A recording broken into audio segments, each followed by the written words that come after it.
Boa noite. A paz do Senhor Jesus, amém? Aleluia. Bom, as crianças já foram para a salinha? Eu não vou mais perguntar no próximo domingo. Então, acho que tem uns 5 domingos que elas já estão indo. Então, eu acredito que já está automático o processo. Glória a Deus por isso. Tem alguém nos visitando aqui nessa noite? Só para a gente conhecer você e dar as devidas... Nós temos um casal, meu querido irmão Edmilson, uma alegria ter você aqui também. Nós temos um casal ali atrás, temos o irmão Edmilson aqui. Tem mais alguém? Vamos dar boas-vindas para eles, amém? No 3, 1, 2, 3. Sejam bem-vindos em nome de Jesus. Voltem sempre. É uma alegria tê-los aqui conosco. Pode aplaudir Jesus pela vida deles? Maravilha. Quero pregar algo, falar com vocês, dando continuidade na nossa série. Nós estamos no mês de dezembro e a nossa série é Jesus Nasceu, uma Esperança Surgiu. E a gente tem meditado sobre os impactos do nascimento de Jesus, da encarnação do Verbo, que é o que nós vamos falar hoje. O tema da nossa mensagem é: o Verbo se fez carne. E eu quero pedir que o Senhor, Ele possa falar aos nossos corações. Abra sua Bíblia comigo no livro de João, Evangelho de João, capítulo 1.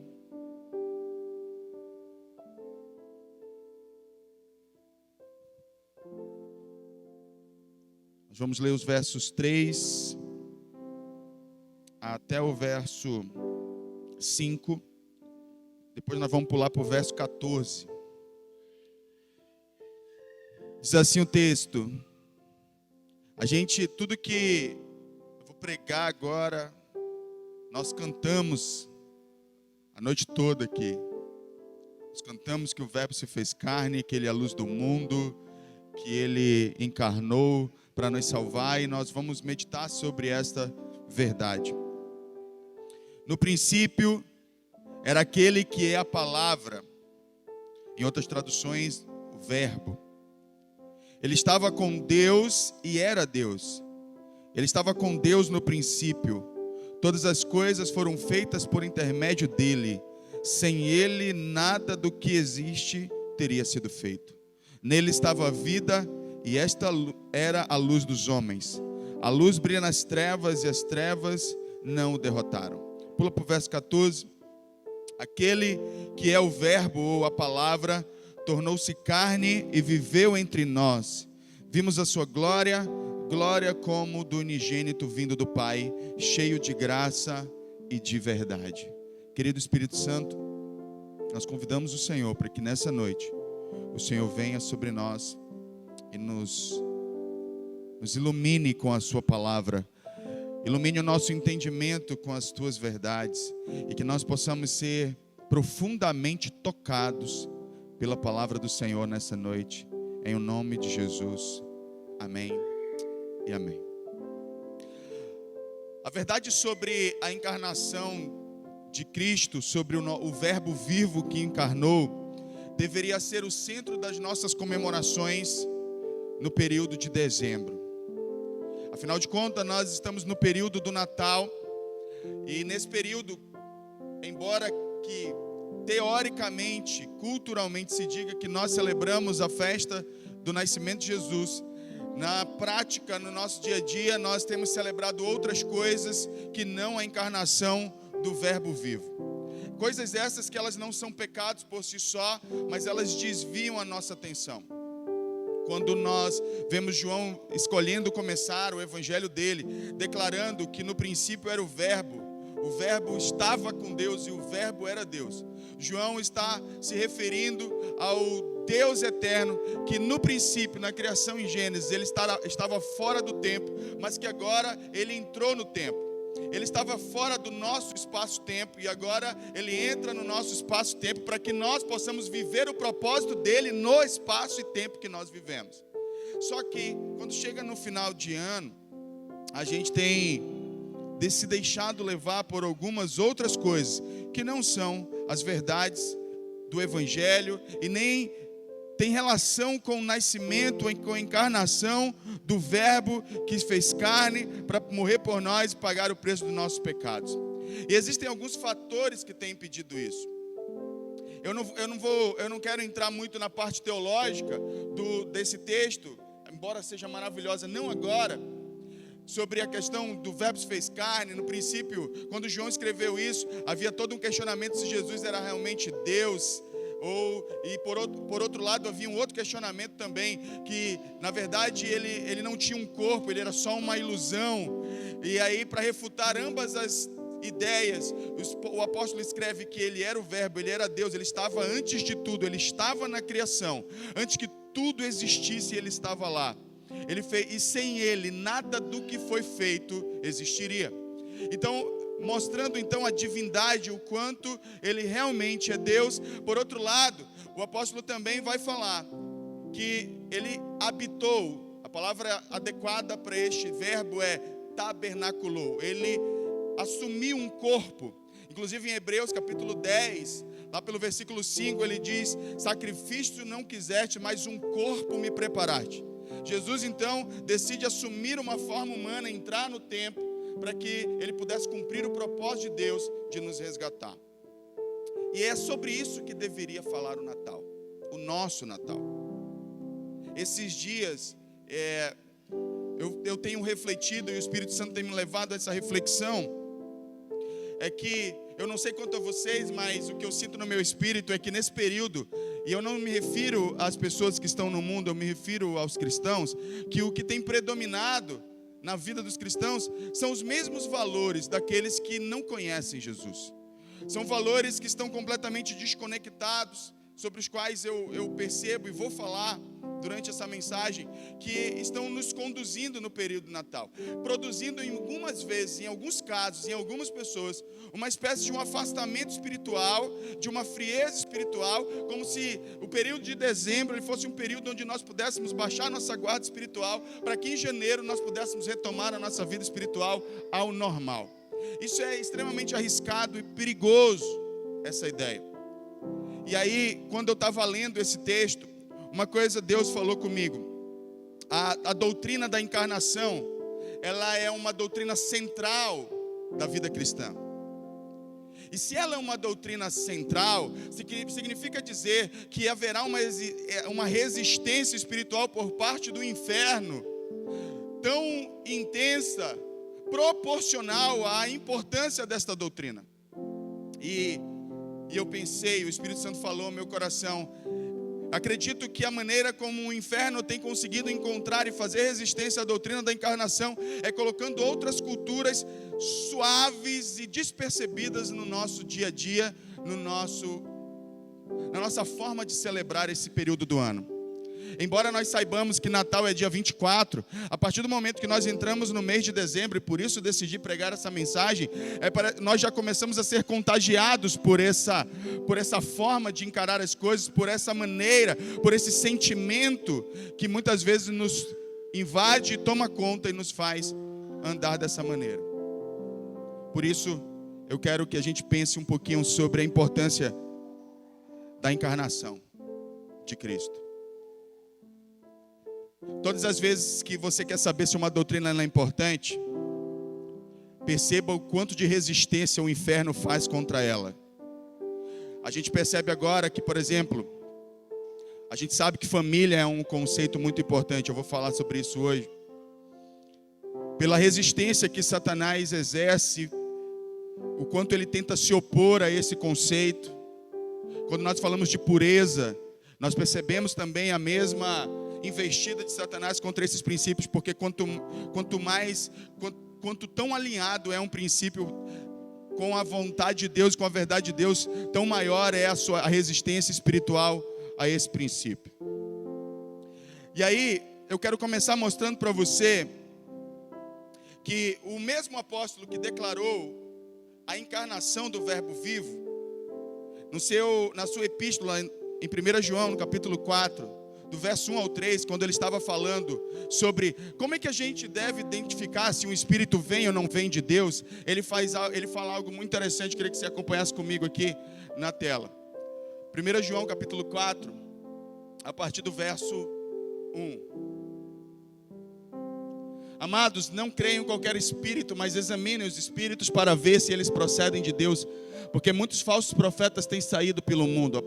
Inicialmente o texto está falando, olha, nós precisamos examinar os espíritos para ver se eles vêm de Deus. E aí a pergunta, como é que a gente faz isso? O apóstolo João, então, ele nos dá uma direção a respeito de como nós podemos testar o espírito. No versículo 2, vocês podem reconhecer o Espírito de Deus deste modo: todo espírito que confessa que Jesus Cristo veio em carne procede de Deus.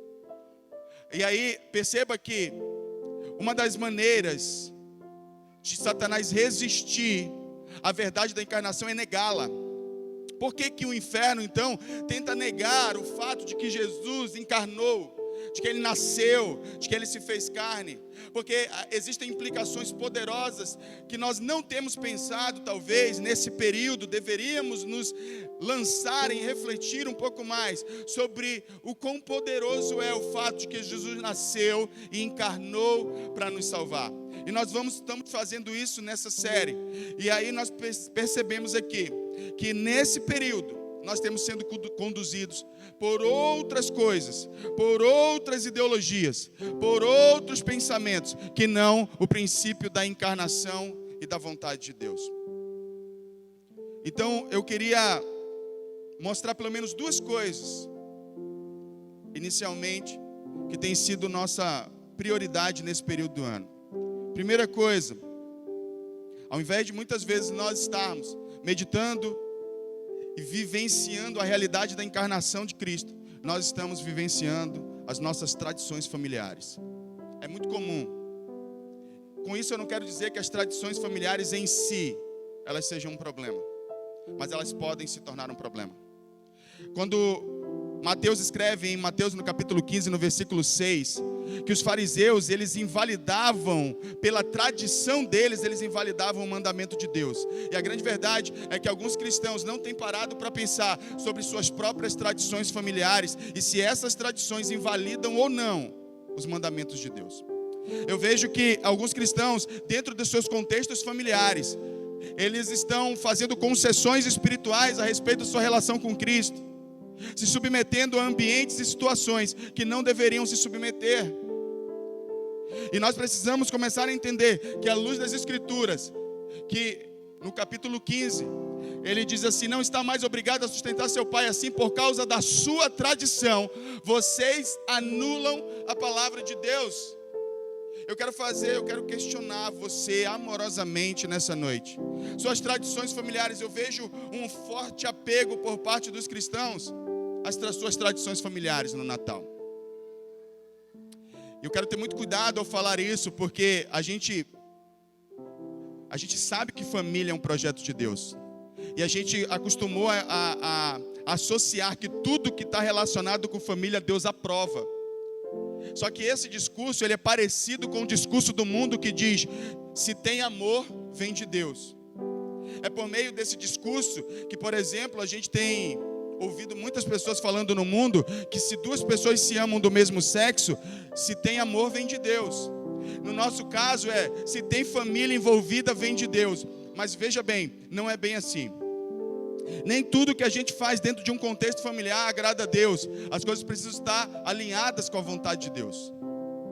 A gente precisa meditar sobre isso. Marcos capítulo 7, do versículo 1 em diante, diz o seguinte: os fariseus e alguns dos mestres da lei, vindos de Jerusalém, reuniram-se a Jesus e viram alguns dos seus discípulos comerem com as mãos impuras, isto é, por lavar. Os fariseus e todos os judeus não comem sem lavar as mãos cerimonialmente, apegando-se assim à tradição dos líderes religiosos. Quando chegam da rua, não comem sem antes se lavarem, e observam muitas outras tradições, tais como o lavar de copos, jarros e vasilhas de metal. Então os fariseus e os mestres da lei perguntaram a Jesus: por que os seus discípulos não vivem de acordo com a tradição dos líderes religiosos, em vez de comerem um alimento com as mãos impuras? Ele respondeu: bem profetizou Isaías acerca de vocês, hipócritas.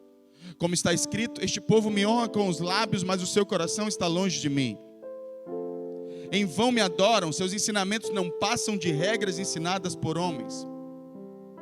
Vocês negligenciam os mandamentos de Deus e se apegam às tradições dos homens. Versículo 9. E disse-lhes, vocês estão sempre encontrando uma boa maneira de pôr de lado os mandamentos de Deus, a fim de obedecerem às suas tradições. Por incrível que pareça, embora aqui o texto ele se refira especificamente a um conjunto de regras religiosas que tentava aproximar o homem de Deus, nós, familiarmente, temos um conjunto de regras que muitas vezes nos afastam de Deus e nós as acatamos sem qualquer questionamento. Temos sempre valorizado demais a cultura familiar. Existem cristãos que têm deixado de viver e de adorar a Deus e de buscar o Senhor porque estão dentro do seu contexto familiar. Eu queria hoje, eu sei que o que eu estou fazendo é um pouquinho arriscado, eu sei que isso pode mexer com você, porque eu sei que para alguns de nós, a cultura do Natal, como ela o é atualmente, dentro de um contexto secular, também está muito enraizada dentro de nós. Mas na autoridade do Espírito Santo, eu quero questionar você sobre suas tradições de Natal. Sobre quais são as tradições de Natal que você vive. Eu quero lembrar você que o Verbo se fez carne esse dia 25. Embora saibamos que esse não é o dia de nascimento certo de Jesus, é mais provável que Jesus tenha nascido em setembro, próxima festa de Tabernáculos. Mas, já que isso foi colocado, nós deveríamos aproveitar esse tempo para experimentar e vivenciar e testemunhar do verbo vivo. A gente experimenta o verbo vivo e a gente compartilha o verbo vivo que encarnou. Mas nós estamos apegados às nossas tradições familiares. Eu digo, algumas tradições, elas não são pecado por si só, mas há muitos de nós estamos deixando nos envolver por ambientes onde Cristo não está, onde Cristo não está mais operando. E aí muitas vezes nós nos apegamos ao que os nossos pais, a nossa família legou para a gente. Não, mas eu comemoro o Natal assim todo ano, ok. A pergunta é, isso vem de Deus para a sua vida? Se eu não comemorar o Natal assim, minha família vai ficar com raiva. Eu quero te dizer uma novidade, se ainda não te disseram. Jesus disse isso, que Ele não veio trazer paz, mas espada. Se você quer ser um cristão de verdade, uma hora, se a tradição familiar, ela te afasta de Jesus, você vai ter que se afastar da tradição familiar. E você vai ter que estabelecer uma cultura cristã. 1 Pedro, capítulo 1, versículo 18, fala de um legado, de uma tradição fútil que os nossos pais nos legaram. Veja, nem tudo que os nossos pais terrenos nos legam são coisas boas. Então, olha o que Pedro diz. Pois vocês sabem que não foi por meio de coisas perecíveis, como prata ou ouro, que vocês foram redimidos da sua maneira vazia de viver, transmitida por seus antepassados, mas pelo precioso sangue de Cristo, como de um cordeiro sem mancha e sem defeito. Os nossos pais nos legaram uma maneira vazia de viver, segundo esse texto. E a minha pergunta para você é, se a sua maneira de comemorar Natal não é uma maneira vazia de viver, fundamentada em tradições humanas apenas, e em consumismo, que é o segundo ponto, que eu acredito que é uma cultura muito forte do Natal nas nossas vidas. Nós precisamos, quando a gente fala de família, é difícil de a gente aceitar ou de meditar sobre isso, porque a gente está acostumado a tudo que... As pessoas, elas têm o seguinte pensamento, é que nós somos... Se nós formos moralmente bons e estivermos reunidos com a nossa família, está tudo bem. Você percebe uma pessoa no mundo que quando ela é moralmente boa, sabe como é que ela associa a moral dela? Eu bebo na minha casa com a minha família. Então isso é moralmente bom no conceito deles. Porque tudo que a gente faz em família pra gente está relacionado com algo bom, mas nem tudo que está dentro de um contexto de tradição familiar é bom e precisa ser rejeitado. E por que eu estou dizendo isso? Porque no começo eu lhes falei que a doutrina da encarnação, ela é uma doutrina central para todo cristão, e todo cristão que nega essa doutrina, que não vive por essa doutrina, não está vivendo o evangelho. E sabe como Satanás, ele tem feito com que nós, cristãos, passemos por um período de esvaziamento, esfriamento espiritual, nesse período de festas, fazendo concessões, nos dizendo, olha, está tudo bem, você está fazendo as coisas em família, não tem problema. família é algo de Deus, mas não é Deus. As famílias, elas que não são construídas, fundamentadas dentro de princípios cristãos, essas famílias não estão vivendo dentro da vontade de Deus. Eu sei que é uma coisa muito desconfortável de ouvir, mas é uma verdade que ela precisa ser dita. E talvez na sua mente alguém questione: quem é você para questionar as tradições da minha família? Eu de fato não sou ninguém, mas Jesus Cristo, Ele tem todo o poder e toda a autoridade. É o Verbo vivo que encarnou para... na cruz. Sabe, essa revelação de que esse entendimento de que Cristo, Ele nos substituiu e pagou o preço do nosso pecado, muda tudo. Não importa quantas dificuldades você está vivendo hoje, querido. Eu não sei o que você está vivendo, eu não sei qual é o momento da sua vida, eu não sei o quanto você está sofrendo, mas eu quero dizer uma coisa: se você lembrar que havia uma condenação que é 1000 vezes pior do que qualquer situação que você está vivendo hoje, eu quero dizer que você pode ter esperança de que o teu futuro será melhor, porque Ele te pagou o preço, Ele pagou o preço do pecado, Ele te livrou. Essa é a cultura familiar que você insiste em continuar. E se você me dissesse assim: pastor, mas eu sou luz lá, porque quando eu chego, as pessoas me respeitam e eu falo da palavra, eu ainda diria: você está cumprindo um propósito então. Mas a grande verdade é que a maioria de nós não está vivenciando isso. Pelo contrário, nós estamos sendo engolidos por essas tradições familiares, ao ponto de nós pecarmos contra Deus nesse período.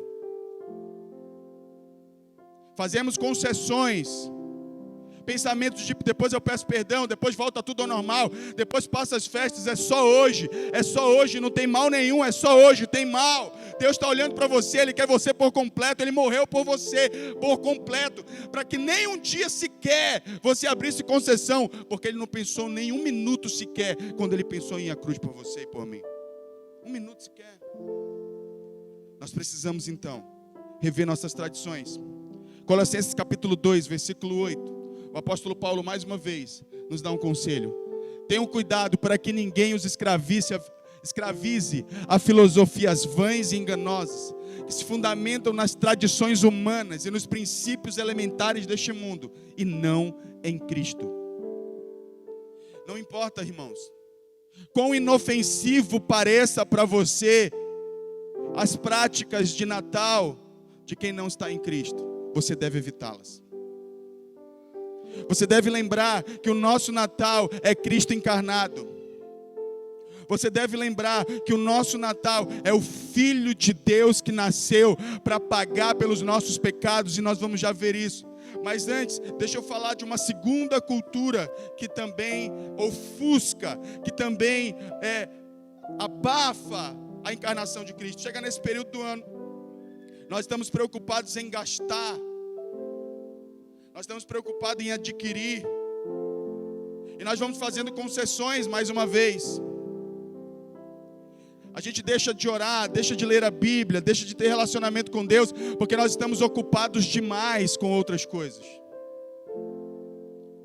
Porque nós estamos ocupados demais. Então esse é um período onde a gente começa então a diminuir, percebemos um movimento de afastamento das questões espirituais. E aí a minha pergunta é: qual a cultura tem prevalecido nesse período do ano em nossas vidas? Satanás está trabalhando de verdade. Ele está verdadeiramente empenhado em nos afastar de Deus, nem que isso seja de uma maneira muito sutil, como faz muitas vezes por meio desse período do ano. Agora, deixa eu falar qual é a centralidade, qual é o ponto principal de Cristo ter nascido. O fato de Cristo ter nascido nos faz lembrar que o sacrifício de Cristo é um sacrifício vicário. O que é um sacrifício vicário? É alguém que substitui outro.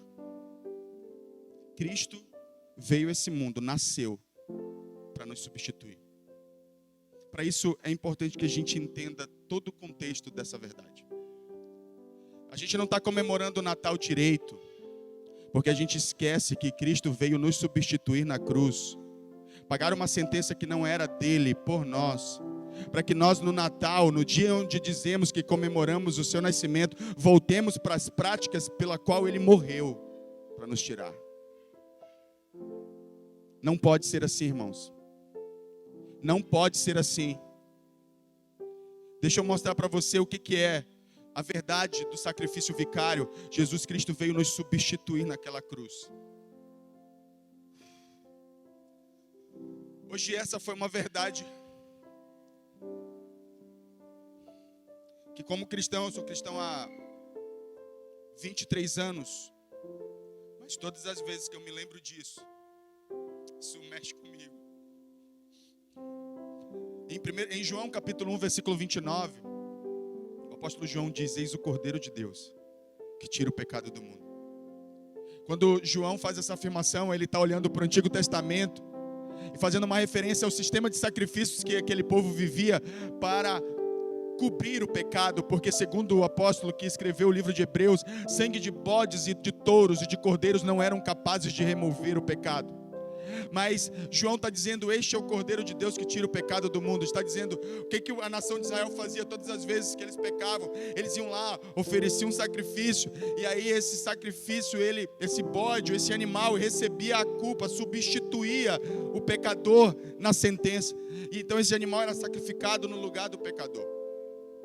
Só que no Salmo capítulo 49, versículos 7 a 8, diz o seguinte: homem algum pode redimir seu irmão ou pagar a Deus o preço de sua vida,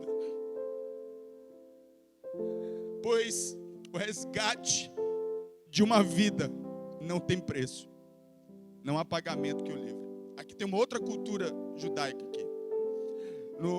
Um judeu, quando ele ficava devendo muito, ele se vendia como escravo. Depois de algum tempo, ele podia ser resgatado por um familiar. Alguém que tivesse posses poderia ir lá e dizer assim: eu vim pagar a dívida dele. Resgatava então esse parente. Quanto mais próximo o parente, tinha direitos, tinha toda uma lei de direitos. Quanto mais próximo, mais direito esse parente tinha de resgatar. Só que quando a gente lê esse salmo, a gente descobre o seguinte: ninguém podia pagar o preço do nosso pecado. Ninguém. Precisava de alguém santo. Precisava de alguém que não estava nesse mundo, de alguém que tenha nascido de forma sobrenatural e que não carregasse consigo a natureza adâmica do pecado, mas ao mesmo tempo fosse homem como nós, se identificasse conosco. Aí Jesus Cristo vem de maneira sobrenatural, nasce do Espírito Santo, gerado no ventre de uma mulher. Sem a natureza do pecado, ele vive a vida que era para nós vivermos. Sendo homem, tentado, mas sem pecado. Em Hebreus capítulo 10, do verso 1 ao verso 4, diz o seguinte: a lei traz apenas uma sombra dos benefícios que hão de vir. Todos os sacrifícios que eram feitos, eles eram simplesmente uma sombra daquilo que Cristo faria. E não a sua realidade. Por isso ele nunca consegue, mediante os mesmos sacrifícios repetidos, ano após ano, aperfeiçoar os que se aproximam para adorar. Se pudesse fazê-lo, não deixaria de ser oferecidos, pois os adoradores, tendo sido purificados uma vez por todas, não mais se sentiriam culpados de seus pecados. O fato é que quando a gente recebe a revelação do fato de que Cristo, ele substituiu a gente naquela cruz e pagou o preço do pecado, medo e culpa são coisas que não te acompanharão jamais. Quando você entende a revelação e essa verdade que o Deus Todo-Poderoso encarnou e ele se fez carne para que ele pudesse pagar a nossa dívida, e no verso 3 ele vai dizer: contudo, esses sacrifícios são uma recordação anual dos pecados, pois é impossível que o sangue de touros e bodes tire pecados. O Salmo diz a mesma coisa: não é possível que ninguém pudesse pagar o preço do ser humano, de um ser humano que pecou. Romanos 3:23 diz, sabe por quê? Por que ninguém podia pagar? Porque todos nós estávamos na mesma condição, porque todos nós pecamos, estávamos destituídos da glória de Deus, diz Romanos 3:23. Então era impossível que um irmão pagasse o preço por outro irmão, é impossível que eu pagasse o preço por você e você por mim, é impossível que você pagasse o preço pelos seus filhos, é impossível que você pague o preço por quem quer que seja. Só um é capaz de pagar o preço da vida: Cristo. Só Ele pode fazer isso. E Ele vem, Ele encarna para nos substituir. Havia uma sentença, nós vivemos como se nós não tivesse havido nenhuma condenação sobre nós, como se não tivéssemos sido livres de uma condenação terrível. Nós fomos salvos de uma terrível condenação. Jesus Cristo nasce para nos substituir e levar sobre Ele a condenação que era nossa. Quando volta em Hebreus 10, ninguém podia pagar o preço do resgate por nós. Por isso Cristo disse, bota o versículo 5. Por isso, quando Cristo veio ao mundo, disse: sacrifício e oferta não quisestes, mas um corpo me preparaste. De holocaustos e ofertas pelo pecado não te agradaste. Então eu disse: aqui estou, no livro está escrito a meu respeito, vim para fazer tua vontade, ó Deus. Ele se ofereceu. Não tinha ninguém que pagasse o preço, e ele disse: eu vou, Pai, eu vou. E ele veio para pagar o preço do nosso pecado. Cristo encarnou para ser o substituto perfeito para a condenação que estava sobre nós, condenação que nós merecíamos. Ele encarnou de forma sobrenatural para que a natureza adâmica não estivesse sobre ele. Ele desistiu de ser Deus, porque Filipenses capítulo 2 diz que ele, sendo Deus, ele não considerou que ser igual a Deus era algo que ele deveria apegar-se.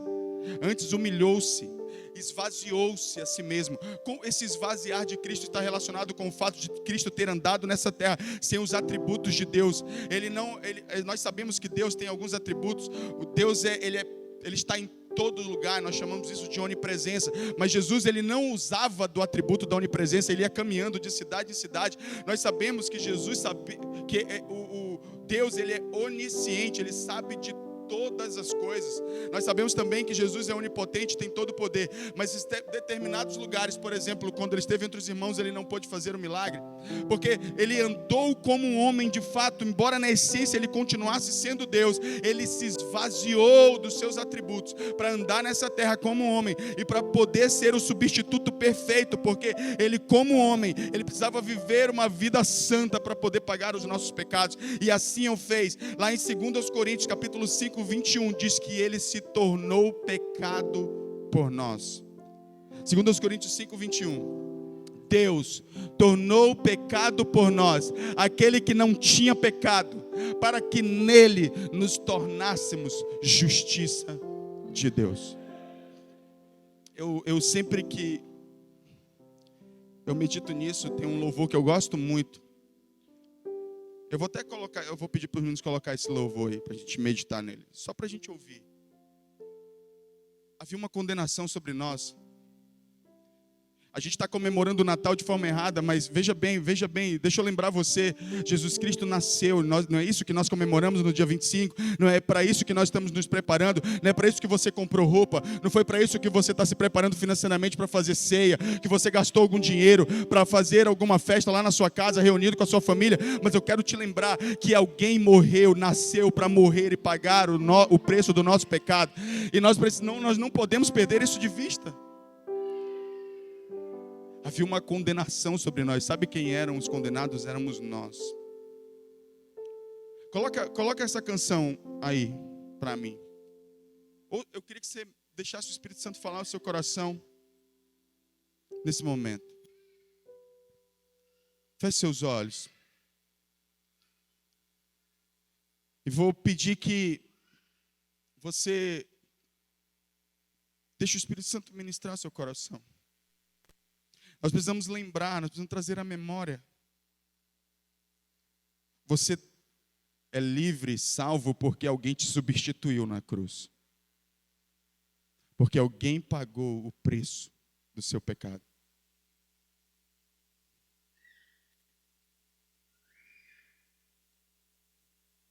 E esse alguém é Jesus.